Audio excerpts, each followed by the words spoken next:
Pois estamos aquí, estamos en vela, porque hai que vela, e a temos aí encendida esa primeira candea do Advento. Os nenos e nenas da catequese, a veces falando así un pouquiño, intentamos pensar como estarían seus pais esperando por eles a que naceran. Ai, miña filliña, vouna peinar todo o día, voulle poñer unha diadema, ai, que mona vai quedar, que riquiña, que tal. Ou se fora un neno, vouno levar aí ao coche, vai aprender a conducir, quieto, que ainda se quedan 18 anos. Pero os pais empezan a discurrir, é normal, porque lles teñen un gran cariño a esa criatura que vai nacer unha vez concebida.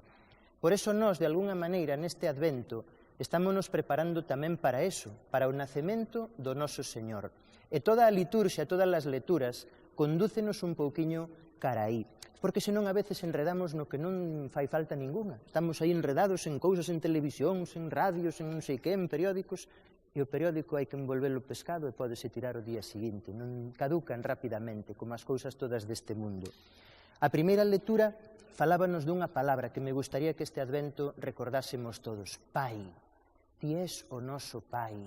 Cantas veces nos alegra o corazón recordar que somos fillos dun Deus que é Pai.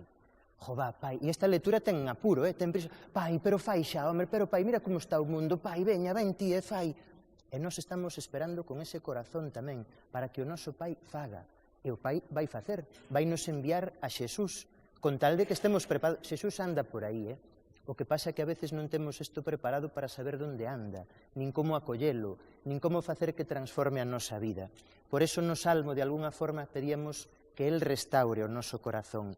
A segunda lectura nos di que temos todos os dons que nos fan falta para vivir na terra. Pero se eu apenas dou aprobado unha asignatura, que dons teño? Tes todos, e aínda vas a ter outro, que se chama Xesucristo, que é o don máis perfecto que o Señor nos vai enviar. Por eso temos que estar preparados.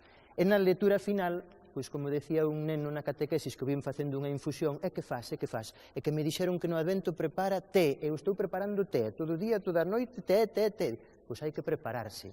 Ímonos preparar con todo o corazón para que veña o noso Señor. Fíxense, en realidad, quen ven sempre é El. Agora vamos a pasar a Eucaristía e ven El, para que nos preparemos, para prepararse a estar con nós. Non desaproveitemos eso nunca. E démonos conta de que nesa preparación consiste o comenzo do arreglo deste mundo. O Señor quixo un mundo moi bo para nós, que na veces de poñemos a tranco somos nós. Por eso neste Advento témonos que concienciar moito, como esas persoas de Cáritas que están luchando polo sinteito, de que hai que quitar as barreiras e que temos que formar esa familia universal para axudarnos. A Eucaristía é o noso motor e recurrimos a Él.